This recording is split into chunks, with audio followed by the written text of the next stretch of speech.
Since the beginning of creation, Allah never left humanity in darkness. He sent prophets, men chosen to guide, to warn, and to call people back to truth. Our journey begins with the very first human, Adam, the father of mankind, created from clay, honored by Allah, and taught the names of all things.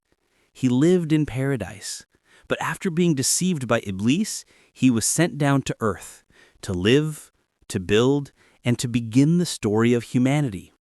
From him came Sheeth, a prophet of wisdom. It is said he was the first to write with a pen and carried on the guidance of his father. Then came Idris, known for knowledge, patience, and devotion. He was the first to sew garments and use writing tools. Allah raised him to a high station, believed to be in the fourth heaven. Centuries later, mankind fell into idolatry, and Allah sent Nuh. For 950 years, he called his people to Tawheed, to worship Allah alone. But they mocked him, so Allah commanded him to build the ark.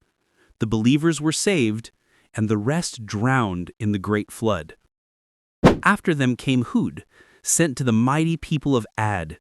They were powerful and arrogant, but when they rejected his message, Allah had destroyed them with a furious howling wind. Then Saleh, sent to Thamud. His people demanded a miracle, and Allah gave them the she-camel, but they killed it. Soon after, a mighty cry shook the earth, leaving them lifeless in their homes. Next came Ibrahim, the Khalil of Allah, the close friend of the Most Merciful. He rejected idol worship, smashed the false gods, and was thrown into fire. But Allah made it cool and safe. He was tested with the command to sacrifice his son, and he submitted fully. Allah ransomed his son and blessed him to raise the foundations of the Kaaba. His nephew Lut was also a prophet. He was sent to a people lost in corruption. They denied him, so Allah turned their town upside down and rained upon them stones of clay. From Ibrahim's family came more prophets. Ismail, his son with Hajar.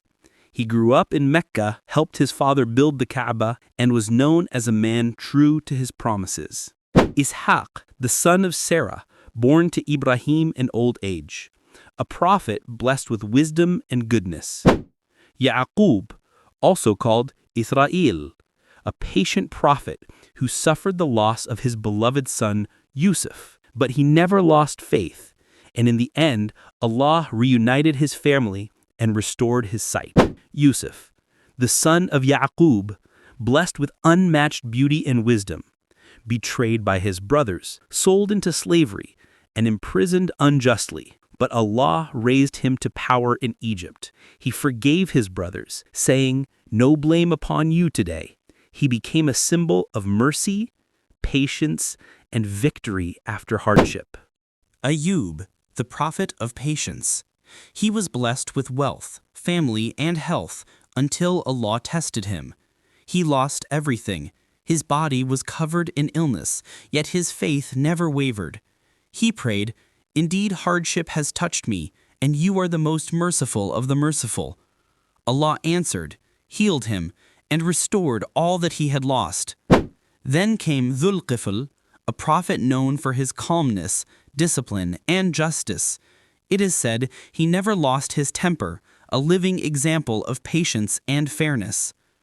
Yunus, a prophet who left his people too soon. At sea, he was cast overboard and swallowed by a great fish. In its darkness he cried, "La ilaha illa ant, subhanak, inni kuntu min al-zalimin." There is no God but you. Glory be to you. I was indeed among the wrongdoers. Allah saved him and returned him to his people, who all believed. Then came one of the greatest prophets, Musa. He was sent to Fir'aun, the tyrant who claimed to be God. Armed with miracles, the staff that became a serpent and the hand that shone with light, Allah split the sea for him, spoke to him directly, and gave him the Torah. Yet he endured the stubbornness of Bani Israel, who tested his patience at every step. Alongside him was his brother Harun, a prophet of eloquence, chosen to support and strengthen him. Later came Daoud, prophet and king. He was given the Zabur, his voice so beautiful that mountains and birds glorified Allah with him. Allah softened iron for him, and he ruled with justice and strength. His son Sulaiman inherited both kingship and prophethood. He understood the speech of birds, commanded the jinn and the winds, and ruled with wisdom. His kingdom was unmatched, yet he remained humble and grateful to Allah. Then came Ilyas, who called his people away from worshipping the idol Baal. They rejected him, and Allah sent drought and famine as a punishment. After him, Al-Yasa continued the mission, a prophet who guided his people with truth and wisdom. Centuries later, Zachariah prayed for a child in old age. Allah granted him Yahya, a prophet pure, righteous, and devoted, who called his people to Allah until he was killed unjustly. And then Isa, born to Maryam, the pure virgin, without a father. By Allah's permission, he spoke as an infant, healed the sick, gave sight to the blind, and raised the dead. He was given the Injil, the Gospel, and called his people to worship Allah alone. But many denied him. Allah raised him to himself, and he was not crucified as some claim.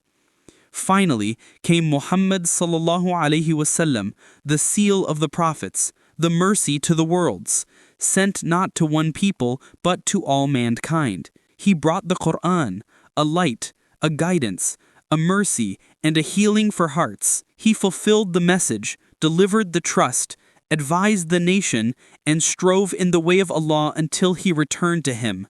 His character was the Quran itself, mercy, honesty, and the highest of morals. With him, prophethood was sealed. There will be no prophet after Muhammad sallallahu alaihi wasallam. His sunnah remains as guidance until the end of time. All prophets, from Adam to Muhammad sallallahu alaihi wasallam, shared one mission: to call people to worship Allah alone, warn against shirk, and guide humanity to justice, mercy, and noble character. Subscribe and show our number in YouTube.